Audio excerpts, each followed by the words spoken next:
তামাকজাত পণ্যে করের পরিমাণ ব্যাপক বাড়িয়েছে মোদী সরকার, যার জেরে সরাসরি প্রভাব পড়ল ভারতের সবচেয়ে বড় সিগারেট প্রস্তুতকারী সংস্থা আইটিসির ওপর।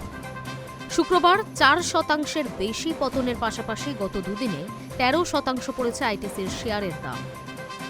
আরেক সংস্থা গডফ্রে ফিলিপসের দামেও ব্যাপক পতন লক্ষ্য করা গিয়েছে। তামাকজাত পণ্যের ওপর অতিরিক্ত আবগারি শুল্ক ও পান মশলা জাতীয় পণ্যে অতিরিক্ত স্বাস্থ্য শুল্ক আরোপ করার নির্দেশিকা জারি করেছে কেন্দ্র।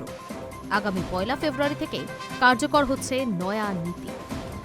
বর্তমানে তামাকজাত পণ্য যেমন পান মশলা, সিগারেট, চিবানো তামাক, সিগার, হুক্কা, জর্দা এবং সুগন্ধযুক্ত তামাক সহ সকল তামাকজাত পণ্যে 28% জিএসটি ধার্য করা হয়েছে।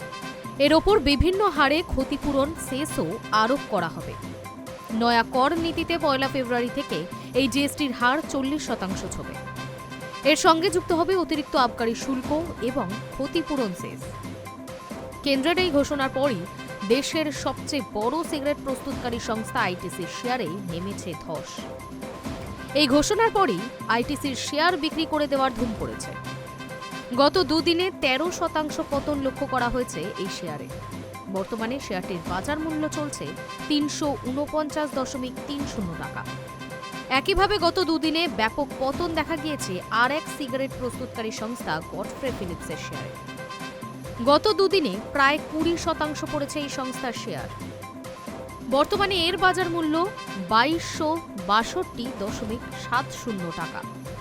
গত 6 বছরের মধ্যে এত বিরাট পতন দেখা যায়নি তামাকজাত পণ্যের প্রস্তুতকারী সংস্থার শেয়ারে।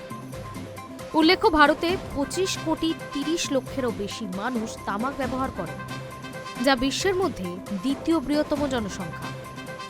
অর্থমন্ত্রকের রিপোর্ট অনুযায়ী তামাক ব্যবহারের কারণে ভারতের আর্থিক বোঝা ব্যাপকভাবে বৃদ্ধি পাচ্ছে। অনুমান, তামাকজনিত রোগের অর্থনৈতিক বোঝা বার্ষিক 2.4 ট্রিলিয়ন রুপি ছাড়িয়ে যাবে। এই পরিস্থিতিতে তামাকে হ্রাস টানতে কোমর বেঁধে মাঠে নেমেছে সরকার। সাধারণ মানুষের কাছে তামাক যাতে সহজলভ্য না হয় তা নিশ্চিত করতে চায় কেন্দ্র। Hi news network.